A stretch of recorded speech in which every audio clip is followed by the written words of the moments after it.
Começando mais um vídeo, e nesse vídeo o que a gente vai ver? Nesse vídeo a gente vai ver a preparação do capô da Elba e também para você que está fazendo a restauração do seu carro aí na sua casa, no seu trabalho, você também vai ter algumas dicas do que está sendo feito aqui. Bastante dica interessante, acompanhe esse vídeo e isso aí. Depois do vídeo anterior, a única coisa que eu fiz foi lixar com a Rokit em alguns lugares que eu passei a mão e senti uma ondulação, então eu marquei e lixei com a Rokit. Tá? Agora eu vou começar usando massa poliéster para fazer a correção. Por que eu uso a massa poliéster? Ela tem algumas vantagens do que a massa plástica. Ela tem uma boa aderência, ela é boa de lixar, ela não mapeia, então é um pouquinho mais cara que a plástica normal, mas ela compensa nesses quesitos. É errado usar massa? Não é errado. A massa veio para ajudar e ela tem uma grande serventia. O que é errado? Errado é camadas espessas de massa, tá? Por que não é errado? A massa é um material diferente da chapa. O que acontece com uma chapa de aço quando exposta ao calor? Ela tem uma dilatação. A chapa dilata. A massa não tem dilatação quando exposta ao calor. Então, se a chapa dilatar, a massa não vai acompanhar, tá? Então, por isso que ela desplaca, ela trinca, ela solta, mesmo sendo aplicada direta na chapa, que é a função original dela, né? Aplicar diretamente na chapa crua, assim, ela não pode ser de camadas espessas, senão ela vai desplacar. Ela não consegue acompanhar essa dilatação e contração da chapa. Quando aquece, dilata, quando esfria, comprime e volta ao estado normal. Então, a massa não consegue acompanhar isso. Para fazer a correção aqui, eu marquei alguns pontos que precisa a massa. Eu vou me concentrar primeiro nessa faixa do capô, essa faixa central, que é a parte maior, digamos assim. O objetivo aqui é fazer primeiro essas três partes aqui. Vou aplicar massa e vou alisar com o taco, e vou passar algumas dicas também de como usar o taco, e depois vou me concentrar nesse lado aqui. É bem interessante a gente colocar um objetivo e focar no objetivo, porque essa parte é uma parte muito chata de estar passando massa, lixando, passando massa, lixando. Então, colocar o foco para deixar essa parte primeiro, vou fazer, deixar perfeita. Numa outra tarde, eu vou fazer uma lateral e outra lateral, sem pressa, mas que fique muito bom. Agora eu vou fazer uma limpeza com um thinner ou um desoliante e vou aplicar a massa e vou mostrar para vocês. Já peguei uma quantidade considerável de massa, um pouco de catalisador, preto é o catalisador, e vou fazer a mistura agora. Eu sempre utilizo a espátula bem limpa. E eu tenho isso aqui que eu não sei o nome, que até vão me zoar, que é de pedreiro, mas ele cumpre muito bem o papel para mexer, até deixar bem homogênea a massa. Tem que ficar bem homogênea para não ter falha na massa.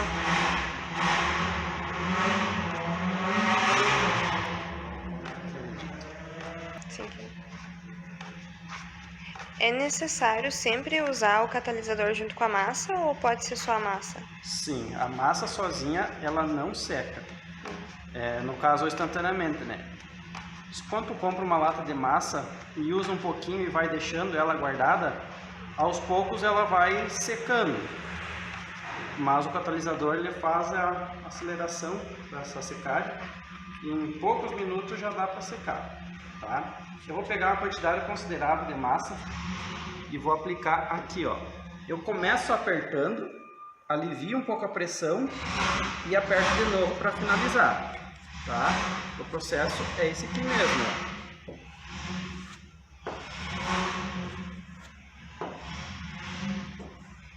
Interessante não deixar degrau nas bordas, que facilita o lixamento. Aqui também. Sempre fazendo pressão. Não muita, mas não pouco. tá? O interessante é a massa ficar mais uniforme possível. Não precisa ficar linda, porque tu vai lixar igual. Mas se ficar uniforme,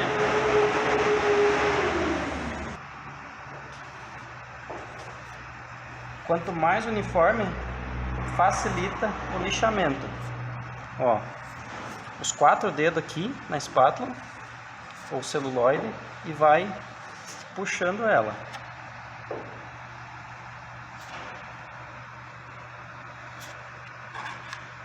Se precisar mexer, pegar mais no meio da espátula. Para quem está aprendendo, não vai ficar uma aplicação tão bonita, mas aos poucos vai pegando o jeito.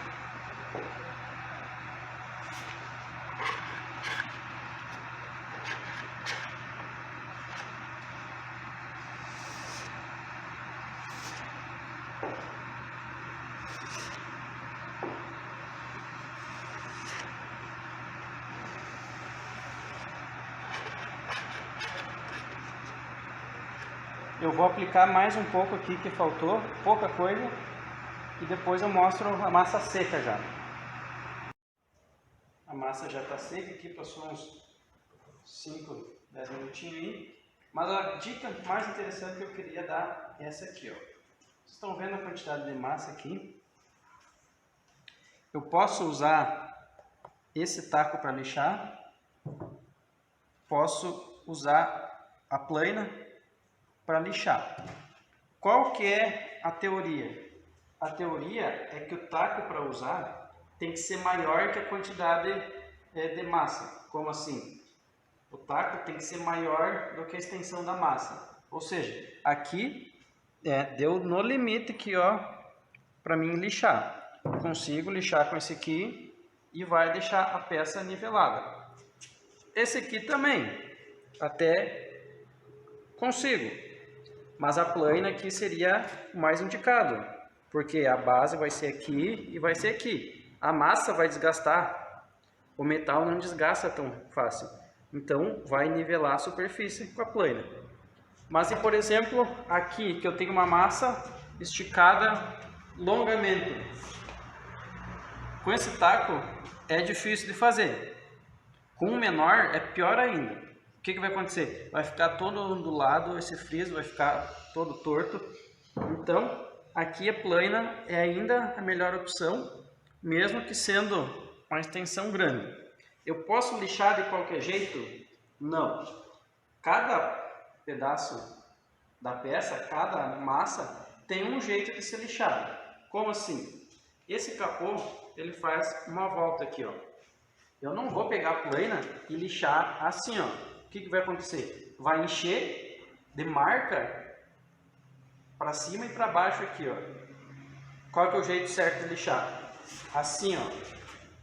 Lixo, assim, meio na diagonal, ou aqui na diagonal, mas não assim. Assim vai deixar a peça toda torta e toda marcada.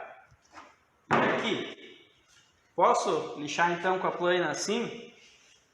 Provavelmente vai ficar torto também. Qual que seria o ideal? A plaina na diagonal.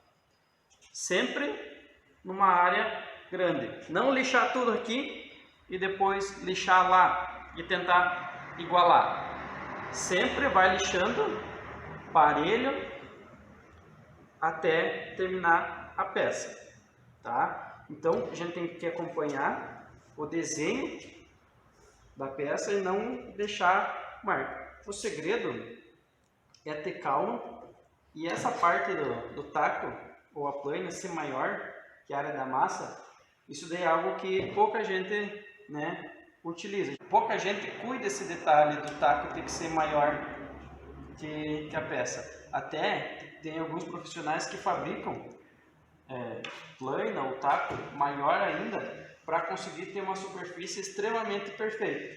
Aqui, como é um hobby, né, eu estou fazendo o melhor que eu posso, mas algumas técnicas eu tenho que observar. Agora eu vou fazer o lixamento. O processo agora, passar massa, lixar com uma lixa 80, lixa seco. Essa parte se utiliza lixa seco, porque eu tenho a massa e embaixo da massa eu tenho metal. A massa absorve a água. Se eu aplicar água, a água vai chegar no metal que está embaixo, mas não vai evaporar. O que acontece? Depois de seco começa a oxidar o metal embaixo, começa a levantar massa ou apodrecer. Então nessa parte, lixamento a seco. E depois que eu tiver feito essa área aqui, no meio, eu mostro para vocês, porque o lixamento é um negócio chato de mostrar, acho que ninguém quer ficar vendo lixar, passar massa e lixar. Então vamos acelerar o processo, aqui vai demorar um pouquinho, mas para vocês vai ser rapidinho. Para vocês foi um segundinho, mas foi muitas horas de trabalho até a gente chegar nesse resultado aqui. Eu não lembro ao certo se eu falei qual era a técnica de ir observando os amassados e aplicando massa, mas eu mudei de estratégia através do contato de alguns amigos e alguns profissionais que são peritos na parte de preparação e restauração. Me deram uma dica bem válida que eu apliquei nesse capô já. Qual que é a dica? Aplicar massa em todo ele e depois vir taqueando para nivelar totalmente a superfície. Eu me concentrei só nessa parte do meio aqui, que nem eu já tinha falado para vocês. E o resultado foi esse. Vocês podem ver que não é grosso de massa. A massa é uma camada fina, porém em bastante área. Vocês podem ver aqui, ó, já dá para enxergar a chapa no fundo. Aqui dá para enxergar a chapa no fundo, ó. Então não é uma parte grossa de massa, mas sim uma camada fina de massa para nivelar.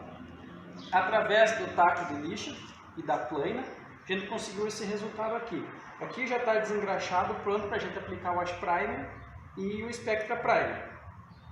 Uma coisa que eu fiz, vocês vão observar agora, depois que eu lixei todo com uma lixa 80, eu apliquei um controle de lixamento e vim com a plana com uma lixa 220, nivelando toda a superfície para tirar o risco da lixa 80 e também procurar se ficou alguma ondulação. O que eu acabei achando?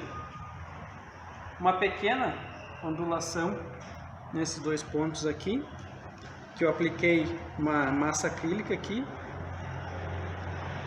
e nesse ponto também uma pequena ondulação. Ainda tirei alguns poros que a massa poliéster deixa com a massinha acrílica, também conhecida como Combi Filler, eu uso. E agora já está pronto para a gente fazer a aplicação da primeira demão de primer. Então vocês vão acompanhar agora a primeira aplicação, depois eu volto mostrar a gente preparando as laterais desse capô.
Então a parte de cima do capô já está com primer e eu comecei a preparar essa parte de baixo. Uma massinha aqui não está perfeita, ainda falta fazer uns acabamentos. Naquela parte que a gente mexeu, teve que cortar, enfim. Um pouquinho de massa aqui, nada grave. Vou lixar todo ele e passar o primer. Não vou remover toda a parte de baixo, porque a parte de baixo está boa, só tem uma demão de tinta e está bem ancorada, então eu vou manter. Agora que eu removi a vedação, né, aquela afetação que vem aqui original no capô, porque ela já estava soltando e aqui por baixo, ó, tem a marca de uma oxidação que se iniciou. Eu limpei bem, passei desoxidante, tratei ela e agora eu passei um wash primer, porque eu vou dar uma demão de primer só aqui nessa beirada e nas pontas do capô, porque, né, naquela ponta lá, isso aí, porque eu tô lidando no Opala e vou lidar com KPO, então eu já vou aproveitar e vou fazer o cordãozinho de KPO aqui e nas duas beiradas lá. Então, para passar o KPO tem que estar protegido já a parte de baixo, então eu vou aplicar um primerzinho aqui, depois vou fazer o KPO, terminar de lixar e finalizar com o primer. Então tá pronto para aplicação de primer esse capô. Vocês podem ver aí o macarrãozinho do KPO, toda essa borda. Foi tudo lixado com uma lixa 220 e os lugares mais complicados foi lixado com uma 150. Aí o KPO. Bem lixado, tá, pessoal? Foi corrigido alguma coisinha com massa. Aqui também o KPO, que é original nessas emendas aqui. Esse lado aqui também, ó. Lixado, desengraxado com as primer. E agora eu vou aplicar o primer PU. Só lembrando, pessoal, que esse processo que eu estou fazendo aqui é diferente do que eu vou fazer do Opala, tá? Então, tomem cuidado com isso, que no Opala eu estou fazendo uma coisa e nesse capô da Fit eu estou fazendo outra. Então, agora vou aplicar uma demão de primer e depois voltamos na sequência. Então, o primer já foi aplicado nessa parte de baixo do capô também. Eu esqueci de mostrar antes, essa parte que tinha a escrita da Fiat aqui, eu escovei e deixei toda no metal, para não carregar muito de tinta e apagar a escrita aqui, que é original esse capô. Essa parte que prende a mola do capô aqui, não ficou acabamento perfeito, porque eu tive que fazer uma solda que tinha alguns trincos, e aqui o acabamento é ruim de fazer, mas a mola vai tapar tudo isso aqui, então não vai ter problema, tá? Eu dei uma demão fina de primer aqui, para a gente não sofrer muito no lixamento, porque já foi bastante sofrido a gente lixar antes de aplicar o primer, porque é bastante cantinho, bastante coisinha, tinha bastante coisa para corrigir, porque a tinta que foi aplicada aqui estava bem grossa, o acabamento, então até alisar tudo, então a gente demorou um pouco, mas agora é só vir essa parte de baixo, lixar e aplicar a tinta. Já nessa parte de cima aqui, vai ter que fazer a volta, meu amor. Já está com o primer todo aplicado. Alguns pontos já tem uma Kobe Filler, que é uma massinha acrílica para corrigir pequenas imperfeições, arranhada de lixa, alguma coisa assim. Também já está curado. Agora a gente vai ter que vir nessa parte de cima, taquear, todo com taco, bem no capricho para não ficar ondulado. Aí sim a gente vai ver se já vai poder pintar ou não, ou vai ter que fazer alguma correção. Então, essa etapa é isso aí, deixar esse capô preparado aí no primer, para a gente vir fazer a pintura no próximo vídeo. Então esse vídeo chegou ao fim, demorou para ser compilado, a gente começou a preparar no verão e agora já é inverno aqui no sul, mas é uma coisa que a gente não tinha muita prioridade, foi fazer nas horas de folga e agora, né, surgiu o desejo de terminar esse capô, então vocês acompanharam um pouco do trabalho, bastante dicas sobre preparação, espero que eu possa ter ajudado alguém nessa parte. No próximo vídeo, que vai ser da pintura, também tem a parte de taqueamento, que tem bastante dicas legais, então muito obrigado para você que acompanhou, comenta aqui embaixo o que vocês estão achando, e se você gostou desse vídeo, tem que dar um like no vídeo. E se você gostou muito desse vídeo, tem que se inscrever no canal se você ainda não é inscrito, ativar o sininho de notificação para não perder nenhum vídeo e também deixar o seu comentário. Isso aí, mas se você gostar muitíssimo desse vídeo, o que tem que fazer? Tem que compartilhar o vídeo com os amigos e também seguir a gente no Instagram. Então acompanhe a saga desse capô. Daqui uns dias sai vídeo do Opala de novo e continue acompanhando e comentando aqui o que vocês acham, se vocês têm alguma dica ou algum comentário interessante para nós ler. Obrigado e até a próxima!